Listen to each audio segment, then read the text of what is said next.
Martin, what is information economics? Well, there you go. Read that book and then you'll know. Information economics is becoming very, very important. I mean, it always has been important, but it's about the value and the cost of information.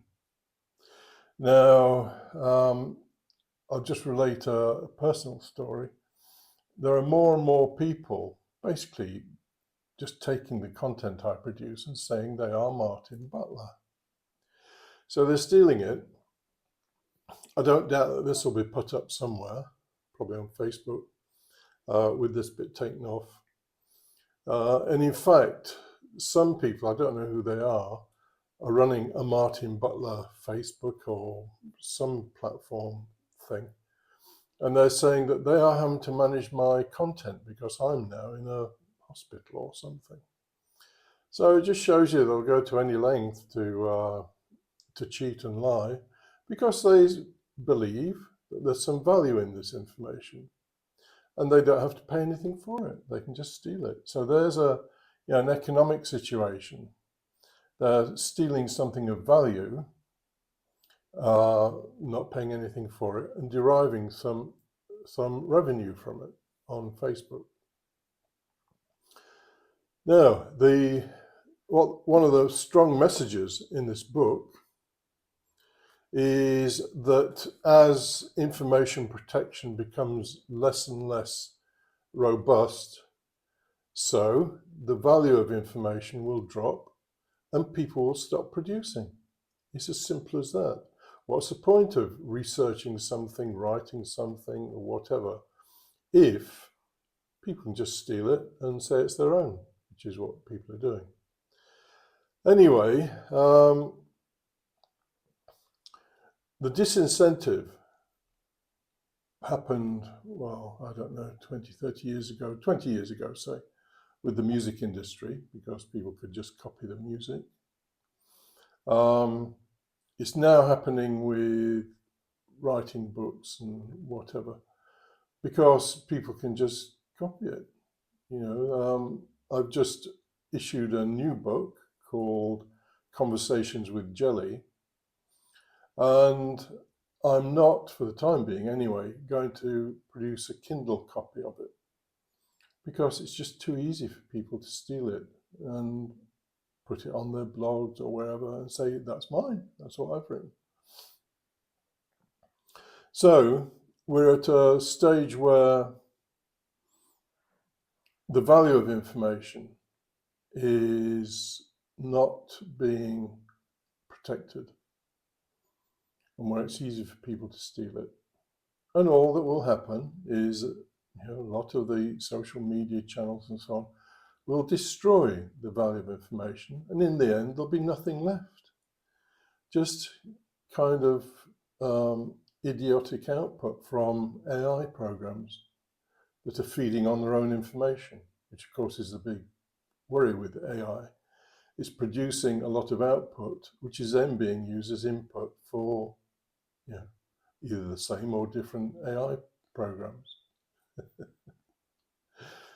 Anyway, the information as a value is easily demonstrated. So let's say that I come to you and say, I have the 5 numbers for next week's lottery. Let's say it's a small lottery. So let's say it's for £1 million or dollars or whatever. And I say to you, you can buy this information from me for $900,000. So that means you would make a profit of $100,000. Now, would you pay $900,000 for dead certain information for next week's lottery, which would deliver $1 million? Would you do that? Well, you'd have to start thinking about risk, wouldn't you? Is this guy just an idiot making these claims? Or can he show that he's done it? And let's say that I can show that I've done it before. You then have to think, well, is he going to be right this time? So would you pay $900,000 for that It's an interesting question. Probably most people, I mean, obviously I'm talking about people who are wealthy, but most people wouldn't pay that. So $900,000 outlay for information that might deliver $1 million. It's not probably worth the risk. But this whole thing of paying for information is getting really quite serious. So, large corporations will spend millions, tens of millions, maybe hundreds of millions, trying to get information about their competitors, about their markets, about what the government's going to do or whatever. People will pay a lot of information for good quality, a lot of money for good quality information. But of course, if it can just be blasted out all over the internet, then it has no value anymore. So we're in a serious situation.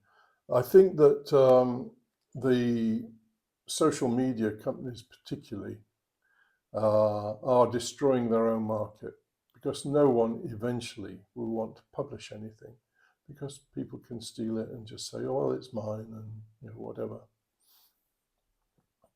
So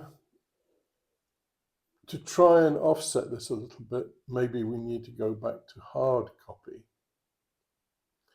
Yeah, that's an interesting thought, isn't it? Because my book, Conversations with Jelly, for now anyway, it's only going to be in hard copy.